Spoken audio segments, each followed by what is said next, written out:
అమరావతిలో పెట్టుబడులకు అనుమతుల మంజూరులో ఎక్కడా జాప్యం ఉండదని, అలా ఉంటే నేరుగా తనను సంప్రదించాలని పారిశ్రామికవేత్తలకు ముఖ్యమంత్రి చంద్రబాబు స్పష్టం చేశారు. రాజధానిలో స్థలాలు పొందిన వాళ్లు నిర్దేశించిన సమయంలో నిర్మాణాలు మొదలుపెట్టి పూర్తి చేయాల్సిందేనని తేల్చి చెప్పారు. ఏ కారణంతోనూ జాప్యాన్ని అంగీకరించేది లేదన్నారు.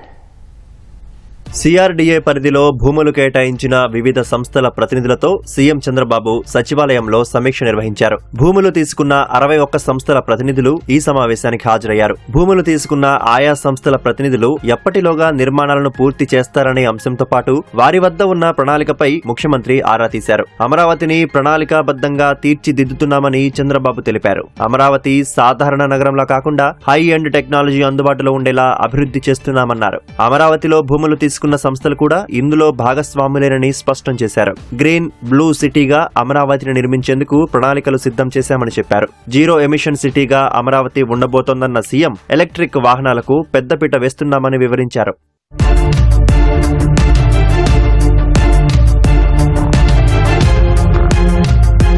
భూములు తీసుకున్న సంస్థలు నిర్దేశిత లక్ష్యానికి మించి ఒక్కరోజు కూడా జాప్యం చేయొద్దని సీఎం స్పష్టం చేశారు. సింగిల్ విండో సిస్టమ్ ద్వారా అనుమతులు ఇస్తామన్నారు. అధికారుల నుంచి ఆలస్యమైతే నేరుగా తనను కలవచ్చని చెప్పారు. అమరావతిలో చేపట్టే నిర్మాణాలు సాధారణ పద్ధతిలో కాకుండా ప్రపంచ స్థాయి ప్రమాణాలకు తగ్గట్లుగా మాస్టర్ ప్లాన్ రూపొందించుకోవాలని కోరారు. అమరావతి శోభ మరింతగా పెరిగేలా ప్రతి నిర్మాణము కార్పొరేట్ లుక్ ఉండాలని చంద్రబాబు సూచించారు. భూములు తీసుకున్న సంస్థలు అమరావతి నుంచి కార్యకలాపాలు మొదలు పెట్టడంతో పాటు ఎక్కువ మందికి ఉపాధి కల్పించాలని దిశానిర్దేశం చేశారు. వివిధ సంస్థల ప్రతినిధులు తమకు అదనంగా భూములను కేటాయించాలని సీఎంను కోరారు. ఏపీ, తెలంగాణలో తమ సిబ్బందికి శిక్షణ ఇచ్చే ట్రైనింగ్ సెంటర్ కోసం అదనంగా స్థలం కేటాయించాలని పోస్టల్ శాఖ ప్రతినిధులు కోరారు. తాము చేపట్టబోయే క్యాంపస్ నిర్మాణం ఎలా ఉండబోతుందనే అంశాన్ని బిట్స్ పిలానీ ప్రతినిధులు చంద్రబాబుకు వివరించారు. దీనిపై ప్రత్యేకంగా మరో సమావేశం నిర్వహిద్దామని ముఖ్యమంత్రి చెప్పారు.